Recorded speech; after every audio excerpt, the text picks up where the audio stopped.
Rolling. Okay, so now we're going to take a look at an interesting rolling shoulder lock. It's really not an omoplata. It's a similar idea, but the arm is configured differently and it's much more torque on the shoulder. So I tend to call it a rolling entangled arm lock.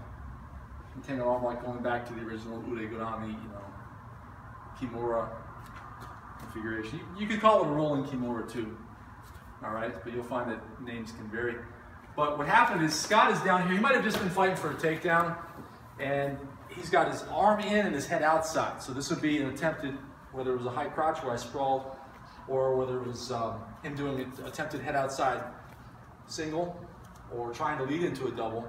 But it came down to this where we're both on our knees, and I'm cross-facing and I'm working my way behind, and I've trapped his arm. All right. Now it could happen that I'm sitting and angling like this, where I can naturally get his arm to fall into that other leg and trap it. Or it could have been where I'm just like this on my knees. He's got the other leg. All right, and again, I grabbed his wrist, I cross-faced, and now from here I just extend the leg back and cross over my leg and trap it. But the thing I like to do in any event is sit back on the arm so he can't pull it out, because he might realize at this point that this is bad. And not even for the real reasons that it's bad. He might think it's bad just because this arm can no longer defend this side of his face or defend this side of his neck. All right, because with that arm trapped, I could set up a rear naked choke, and it has one less arm to defend with.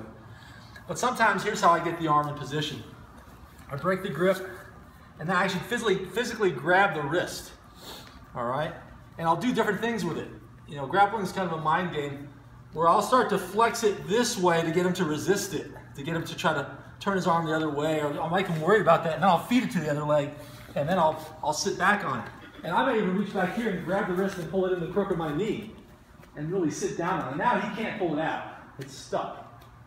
Okay, so that's really where I like to have this, just so that I can see what my other options are. Also so that if I make this rolling finish happen, his arm doesn't wiggle out as I make the transition. All right, so what I'm going to do now from here, like I said, to remind you, this puts you in position where you could have even trapped the arm and gone and rolled for a crucifix.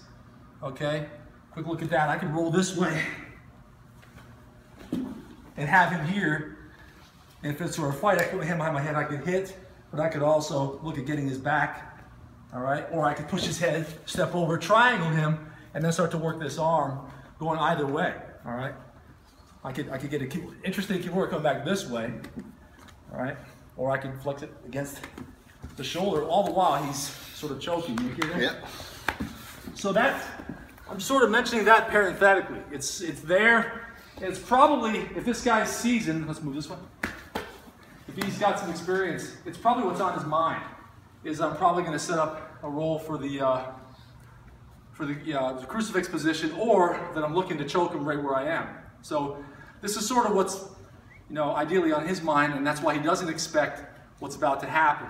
I'm back here, I break it free, I trap the arm behind my left leg again.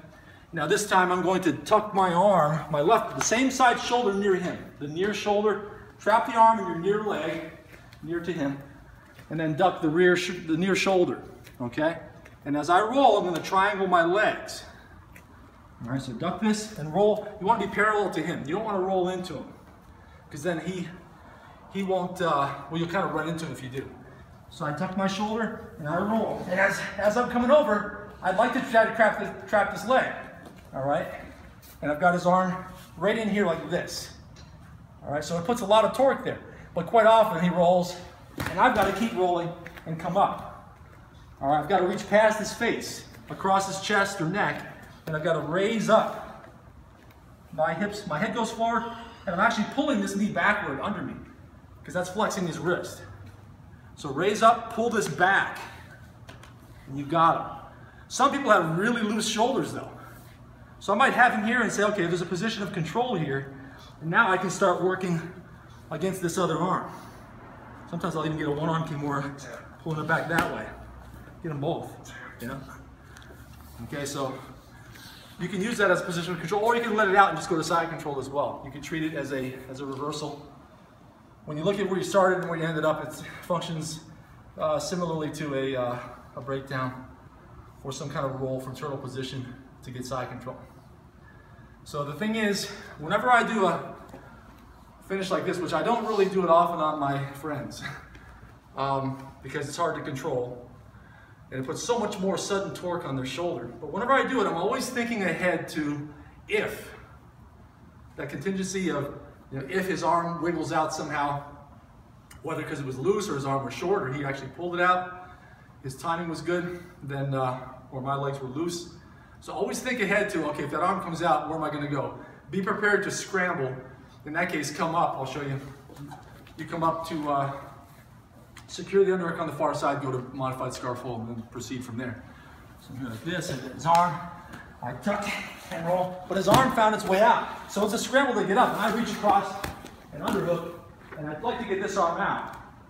However, if the arm is under, go right to cross face, that arm doesn't matter anymore, and now I've got him. As long as I got this underhook, I'm in good shape, and I've got him. Okay, he'll try to go out that way, but if the cross face doesn't let him, the underhook doesn't let him too, and then he'll eventually pull that arm out. And then he'll go back. Okay, so think about, here's another thing. When I've got this arm, yeah, go inside. Yeah, he's still fighting for this. You may have to stretch it out and really just, the face is going this way, the head and the arm is going that way. He's driving, he's turning into it, and I'm like this, yeah. And I stretch it back, get him to let go. And now what happens is, as it's in there, sometimes I'll sit back on it like this. And he's doing things with that arm, he wants to get it out. And so you can, like I said, you can wait for it, he'll come back, and then I'll grab it, and I'll start doing things with it. I might pull it that way, yeah. You can get it straight, you can do all kinds of weird things, yeah. So, you, because the arm is out there on its own, that's the main thing that makes it vulnerable. I heard you doing. No. So, and in the swim of all that, and all these different changes, you could feed it behind that leg and roll.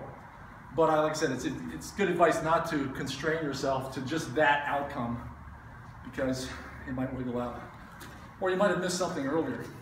You know, like I said earlier, even just going for the rear naked choke while his arm is trapped there is a good direction to go.